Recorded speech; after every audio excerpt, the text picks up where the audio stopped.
Good afternoon, and thank you so much for finding time to being with us today. We apologize for the late start. Normally we start at exactly 3 p.m. It appears to be 22 minutes past 3 p.m. East African time. We had a bit of some technological hitch, but nevertheless, I'm here with the latest news from across the continent of Africa. My name is Miriam Ogotu, and as usual, it is a pleasure to have you on board. Good morning, good evening, depending on where you're tuned in and watching us this day. It is the 15th of June 2022, and the latest from Africa. We start with Zimbabwe, where 2 opposition members of parliament have been arrested in Zimbabwe following violent protests over the killing of an opposition member in Chitunguzi area near the capital Harare. Political tensions have been rising in the community after Mo Blessing Ali's severed remains were found in a well close to 3 weeks after she was reported missing. MPs Job Sikala and Geoffrey Sitole were arrested on allegation of inciting public violence, according to their Citizens Coalition for Change (CCC) party. We move over to Zambia, and the country is getting a new United States ambassador years after the last one was forced out following a diplomatic row over his remarks on gay rights in the country.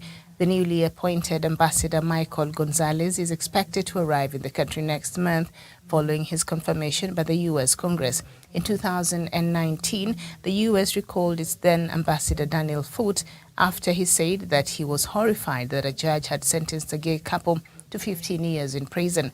Zambia accused Mr. Foote of trying to dictate policy, and the president at the time, Edgar Lungu, declared him persona non grata. On Tuesday, Zambian President Hakainde Hichilema bid farewell to the outgoing U.S. Charge d'Affaires Martin Dale, assuring of a commitment to strengthen the long-standing relations between the two countries.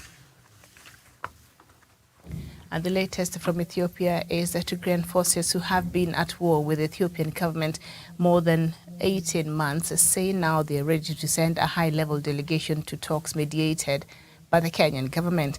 A letter signed by the head of the Tigrayan People's Liberation Front, Debretsion Gabriel Michael, did not set out any preconditions, unlike previous statements about possible negotiations.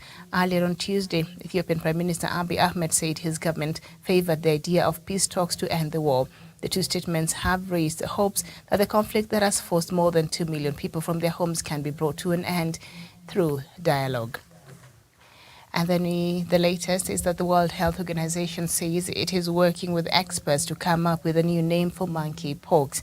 It comes after more than 30 scientists wrote last week about the urgent need for a non-discriminatory and non-stigmatizing name for the virus and the disease it causes. Continued reference to the virus as African is both inaccurate and discriminatory. They said some 1,600 cases of the disease have been recorded globally in the recent weeks.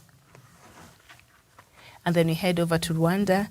The country is not deterred after the first flight due to take asylum seekers from the UK to the country was cancelled. That is according to the government spokesperson in Rwanda. Up to 7 people have been expected to be moved to the East African country, but the flight was stopped after a late intervention by the European Court of Human Rights led to fresh challenges in the UK court. This is what the Rwandan government spokesperson Yolande Makole said, that the country is not deterred by the developments and Rwanda remains fully committed to making this partnership work, and that the current situation of people making dangerous journeys cannot continue as it is causing untold suffering to many. That comes from an African country. Okay, and we know what Rwanda stands to benefit from this, asylums who are being brought to Rwanda. They're not getting them for free. They're being paid millions of dollars. So maybe they're just disappointed.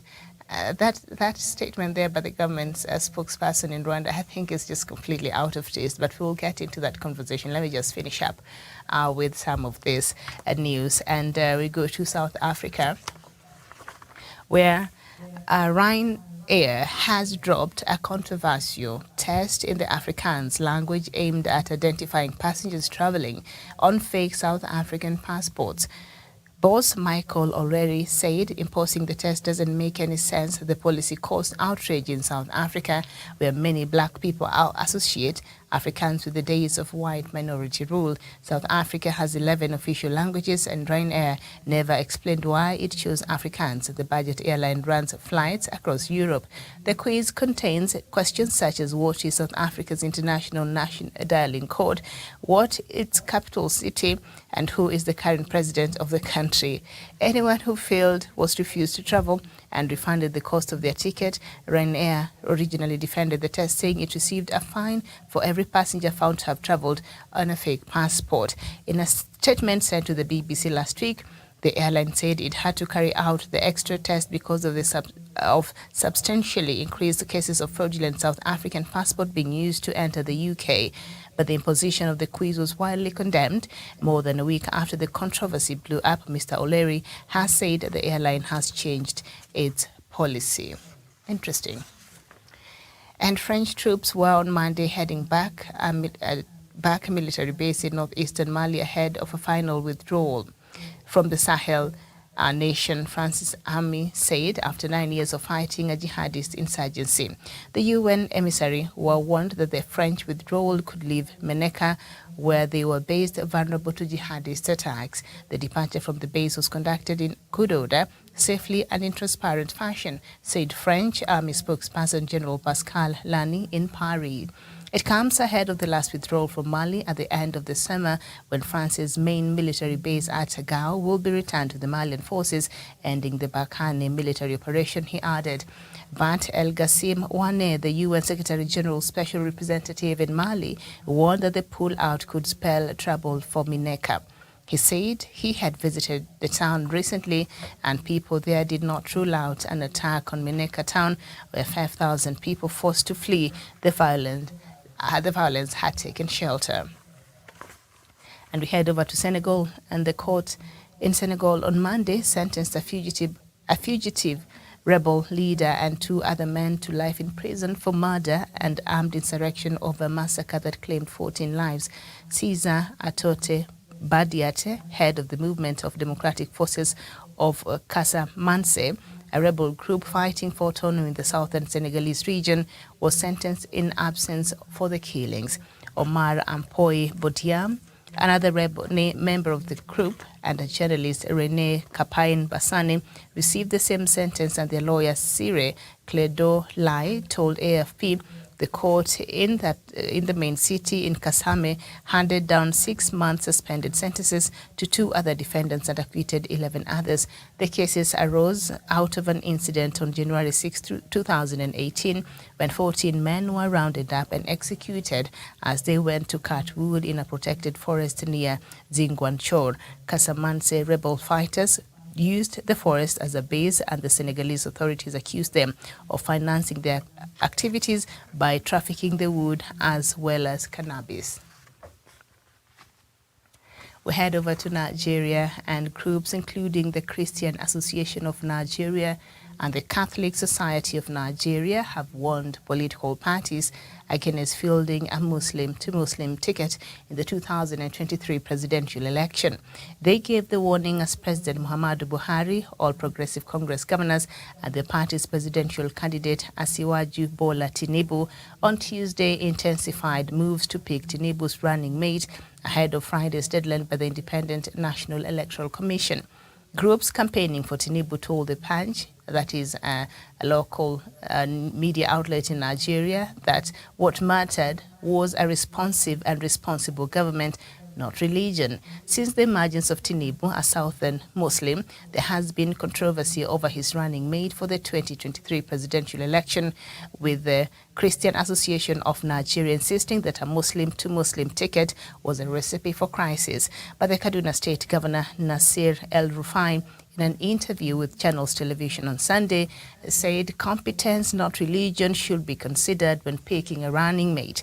The Christian Association of Nigeria, in an open letter addressed to all political parties on Tuesday, said it will take a Muslim-to-Muslim ticket as a declaration of war and would mobilize against political parties that adopted it. And we head over to Mozambique. At least 7 people have died in recent jihadi related violence in northern Mozambique, local sources said on Tuesday, as the United Nations said 10,000 people had fled their homes. Attacks occurred in gas-rich Cabo Delgado province, where jihadists launched a bloody insurgency in 2017, sparking a regional military mission last year that had restored a sense of security. 4 people were beheaded in the remote village of Natupule. Terrified residents who fled the area told the AFP. Suspected jihadists last Wednesday killed 2 workers at the Australian-owned graphite mine Triton Minerals, the company said. The total number of displaced varies from 1 month to 2 months, but in May it was estimated at more than 730,000 by the United Nations Refugee Agency.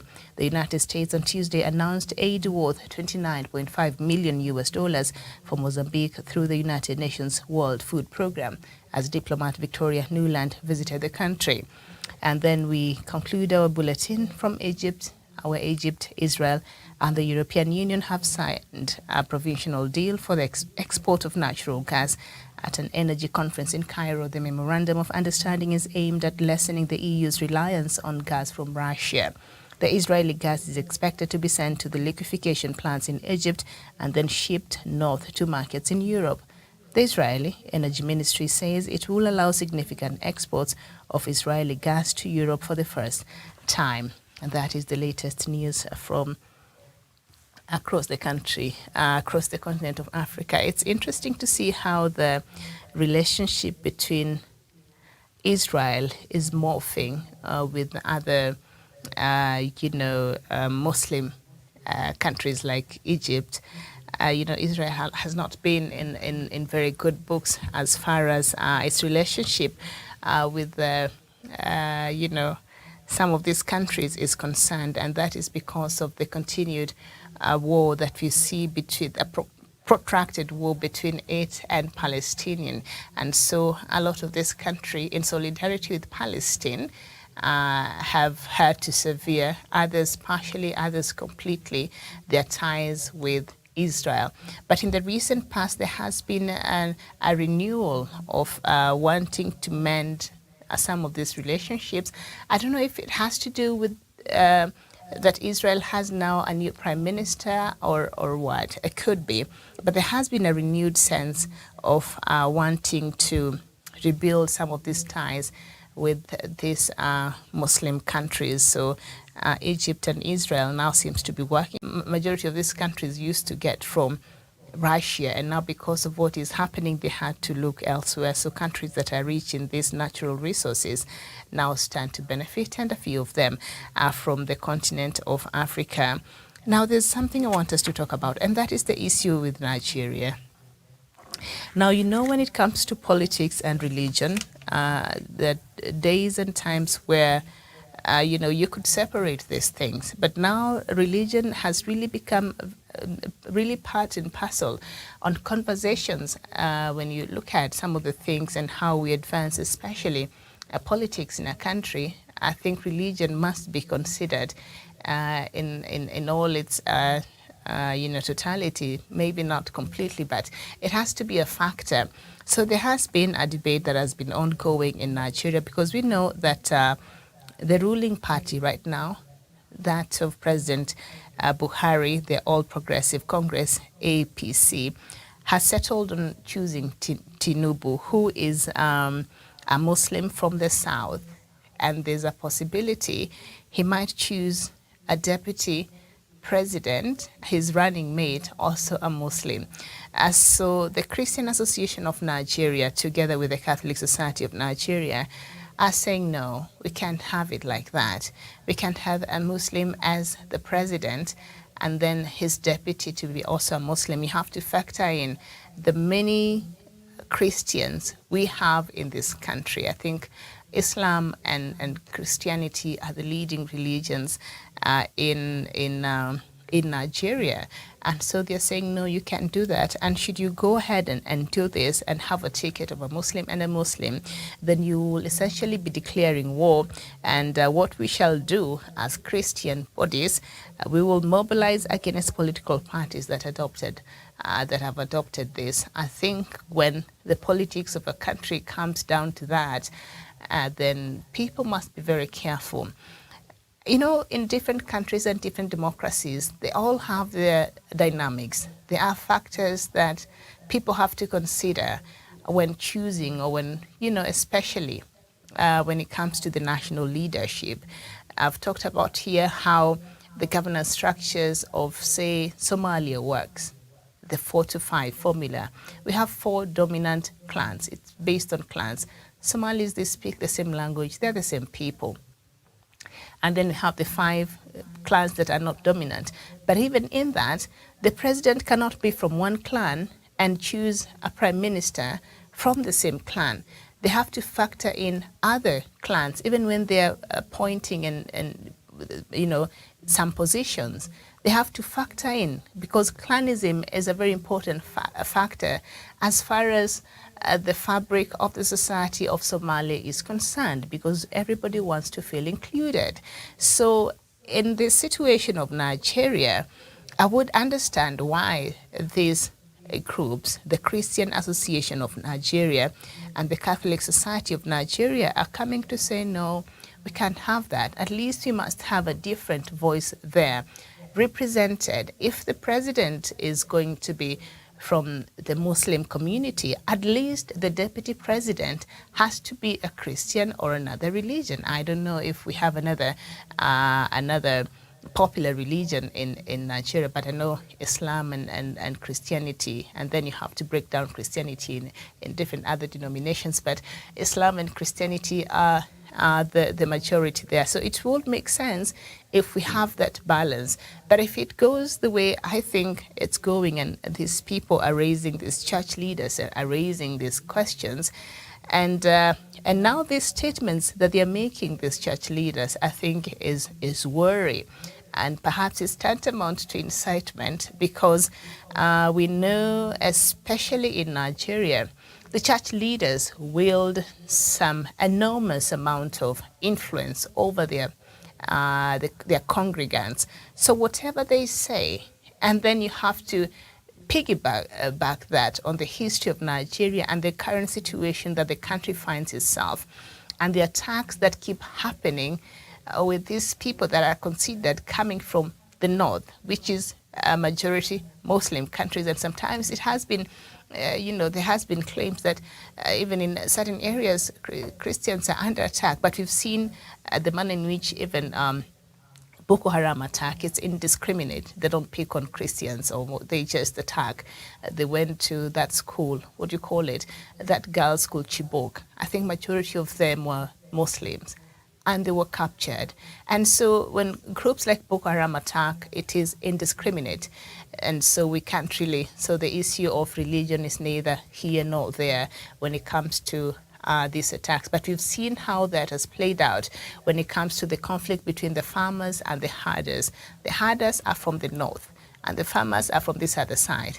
The majority of the herders are Muslims, and the farmers are Christians. And we've seen how that has played out. So religion is a very integral part as far as national conversations in Nigeria is concerned. And that's why representation is important. So even as APC, one of the leading parties, and of course the party that is in power right now, goes ahead to choose its running mate, the deputy for Tinubu, then these are some of the things that they have to factor in for the interest of the country and for the unity of the country. They can't run away from the matter of religion, because religion is very integral as far as the Nigerian community is concerned. But these statements by these church leaders, I think, is worrying. Like I said, they do have some level of great influence to their congregants. I see how the church leaders, they are treated, man. I don't want to say they're almost like being worshipped, but you see how they're revered. I think revering is a proper word for it. And so if they say, we will mobilize against political parties and we will talk to our people, then that is setting these elections on a path that perhaps Nigeria has not witnessed before. So this is something that all leading parties in Nigeria must consider, the issue of religion as far as balance is concerned, so that there is what is considered a cohesive society. And religion apparently has to be one of those factors that has to be looked at. So even as they run to see that they meet the deadline on Friday that has been set by the Independent National Electoral Commission in Nigeria, it will be interesting to see who APC will pick, and is it PDP, the opposition, the lead opposition party also will pick. So I'll be here to see who will be picked there, and if at all the Christian Association of Nigeria and the Catholic Society will go ahead with this threat if, they don't get their way. All right, it's interesting. Okay, and so the French troops are quitting northeastern Mali. I think they announced that they will quit earlier this year, and because of the falling out between France and Mali, we know with the presence of the Russian mercenaries in the country, remember the Wagner group that is in Mali right now, they're saying they're helping Mali with their security situation that French has been trying to do for a very long time. And of course, France has been leading these efforts and other European countries to help the Sahel region in trying to address the issue of insecurity. But because of certain factors, Mali and France fell out. And so France had announced earlier that it will start to get its troops out. And so the UN now is in the country's warning that French withdrawal could leave Meneka, that is that region where they were stationed, where they were based, vulnerable to jihadist attacks. So it might not work very well for Mali itself and the greater Sahel region. So that is a vacuum that is being left and is very dangerous. But this is what the French army spokesperson, General Pascal Lani, said in Paris, that the departure from the base was conducted in good order, safely, and in transparent fashion. So they're saying they gave the Malians time to make sure that they put people on that post so that it's not left vulnerable. So I don't know if that will make any difference. And of course, the people living in that area in Meneka are already feeling the heat and they're already getting scared. And 5,000 people so far have been forced to flee the violence that had taken shelter there, and now they're thinking now that the French soldiers are leaving and we'd run here to take shelter, what will happen to us? There's a story I've been meaning to get to since last week, but I've not really had a good opportunity to talk about it. And this nonsense of Ryanair.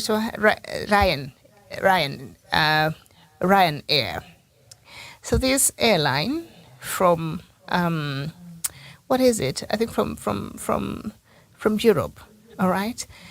So they had demanded that it's a budget airline. So for anybody who cannot afford Emirates or these other British Airways or these other airlines, so you could take this Ryanair.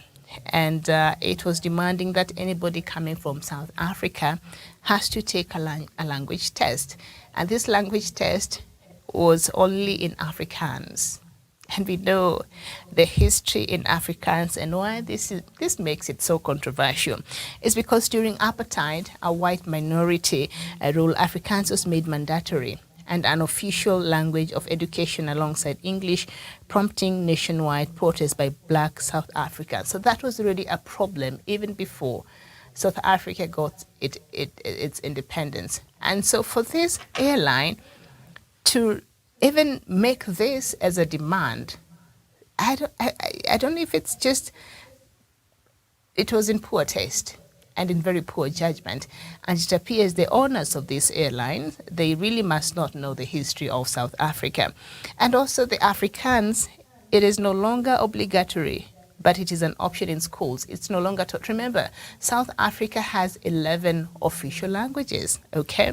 And it is the mother tongue of only 13% of South Africans, mainly mixed races, people known as coloureds and white South Africans, the descendants of people from Dutch, Germans and French, and the settlers who arrived in the 17th century.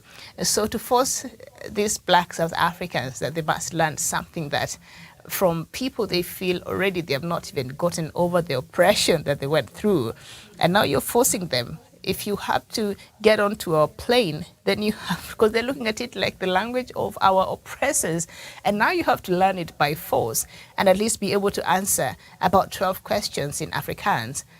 That is ridiculous as it gets.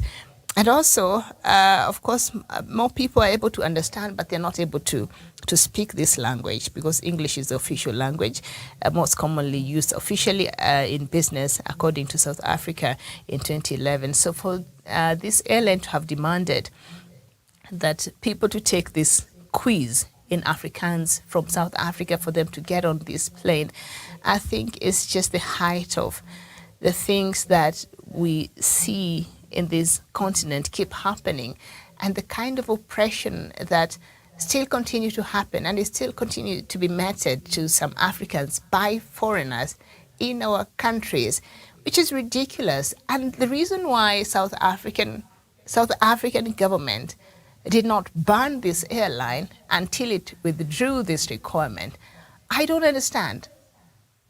The South African government, you have a right to protect the dignity of your people. This is not fair. This is not fair for the black South Africans who might not have a reason to want to learn Afrikaans. You can't force it on them like that. And so the fact that they made this, as a requirement, the government did not take any action until now. I think the boss, Michael O'Leary, said this was ridiculous. But after it had ran for a couple of days. This is ridiculous. So anyway, the quiz contained questions such as, what is South Africa's international dialing code? Surely. What is its capital city? South Africa has about 3 capitals. And who is the current president of the country? And anyone who failed was refused to travel and refunded the cost of their ticket. And of course, Ryanair originally defended the test. It received a fine for every passenger found to have traveled on fake passport. And that is the reason they were giving, that in South Africa, acquiring a fake passport is so easy. So they were trying to make sure that is not the case. But anybody can go online and learn anything and pretend to be anything if it's about language. So that really is not a big deal. So if they wanted really to prove that people who are using this airline are not using fake passports from South Africa, I think there were other better ways that were non-discriminatory that they could have employed, not this one. This is ridiculous, and the fact that the South African government did not take any measures against this airline makes it all sad. Anyway, thank you so much for your time this afternoon. This has been Diaspora Dispatches. My name is Miriam Ogutu. Bye-bye for now.